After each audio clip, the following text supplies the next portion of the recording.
Dans cette présentation, nous allons parler d'un concept très connu, mais qui mérite un nouvel éclairage. C'est celui de la motivation, et en spécial de la motivation entrepreneuriale. Nous pouvons commencer par définir la motivation comme une énergie qui conduit à l'action.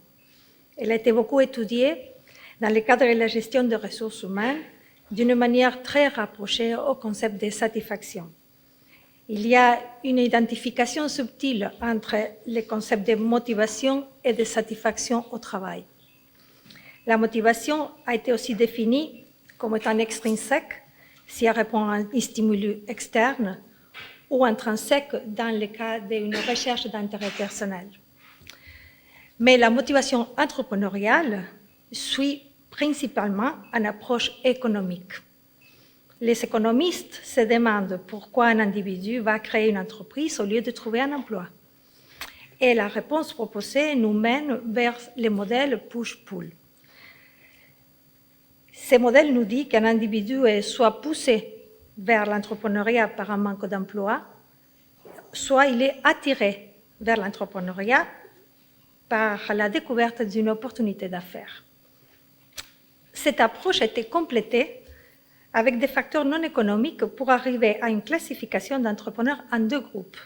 Ceux par nécessité, qui vont vers l'entrepreneuriat par un manque d'emploi ou une insatisfaction au travail, et ceux par opportunité, qui vont créer parce qu'ils ont découvert une opportunité d'affaires ou par un désir d'indépendance. Il faut dire que l'approche nécessité-opportunité est largement développée dans les études de motivation entrepreneuriale aujourd'hui. Des recherches ont essayé de montrer des résultats différents des entreprises créées dans un cas ou dans l'autre.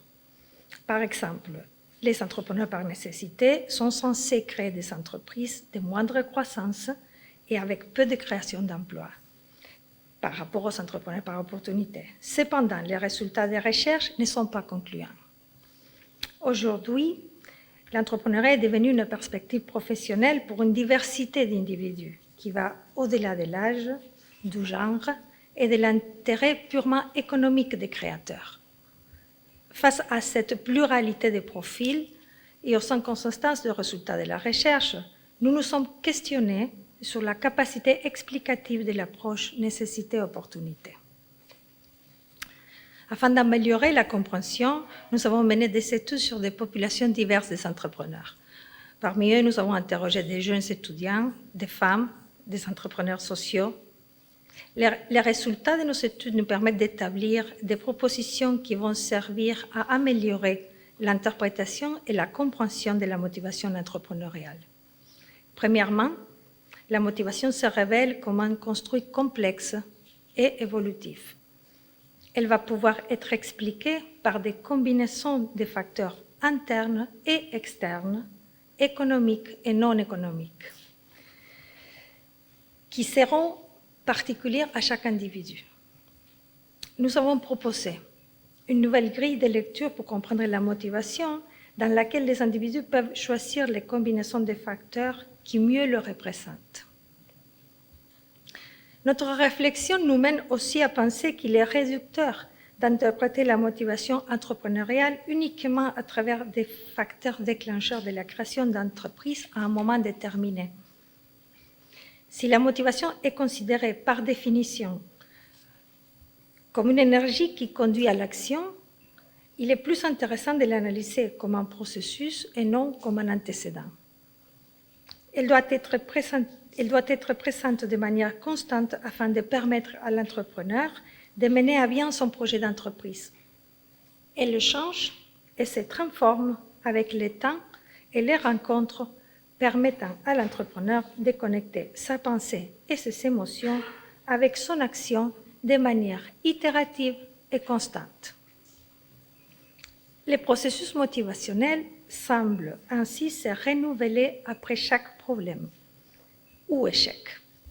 De cette manière, nous pensons qu'il serait lié à un processus de résilience.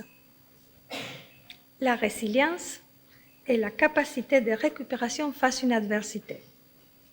En entrepreneuriat, la résilience a majoritairement été étudiée dans le cas des entrepreneurs en série qui créent une nouvelle entreprise après l'échec de la précédente.